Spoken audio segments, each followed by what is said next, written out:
యెహోవా కొరకు నేను సహనముతో కనిపెట్టుకొంటిని. ఆయన నాకు చెవియొగ్గి నా మొర ఆలకించెను.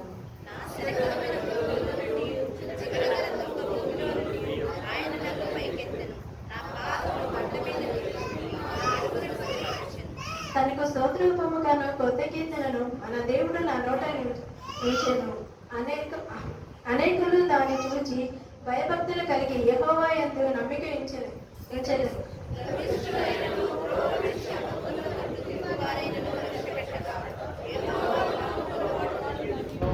యెహోవా నా దేవా, నీవు నా ఎడల జరిగించిన ఆశ్చర్యక్రియలు, మా ఎడల నీకున్న తలంపులు బహు విస్తారములు. వాటిని వివరించి నేను చెప్పేదనుకుంటుని. అవి లెక్కకు మించి ఉన్నవి. నీకు సాటి అయిన వాడొకడును లేడు.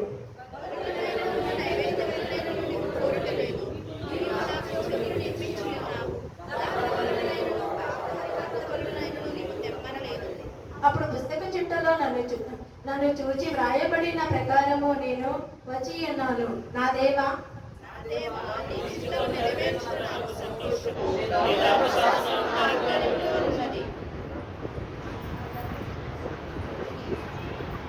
నా పెదవులు మూసుకుని నా మహాసమాజంలో నీతి సువార్తను నేను ప్రకటించుచున్నానని నేను అనుకుంటుని.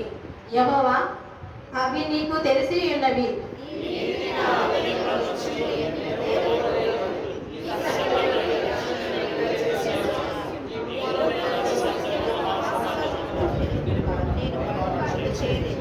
యెహోవా, నీవు నీ వాత్సల్యమును నాకు దూరము చేయుము.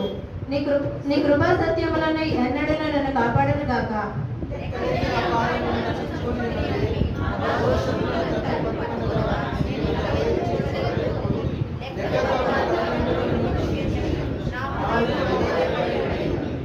యెహోవా, దయచేసి నన్ను రక్షింపుము. యెహోవా, నా సహాయమునకు త్వరగా రమ్ము.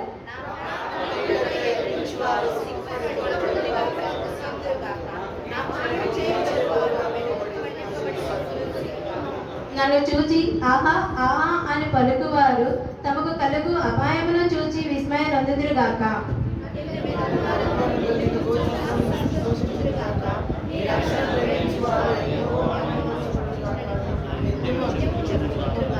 ఆఖరి వచనం అందరూ చూద్దాము. నేను శ్రమల పాలై దీనుడనైతిని, ప్రభువు నన్ను తలంచుకొనుచున్నాడు. నాకు సహాయము నీవే, నా రక్షణకర్తవు నీవే. నా దేవా, ఆలస్యము చేయకుము. ఈ పరిశుద్ధ వాక్యం దేవుడు దీవించును గాక. ఆమేన్.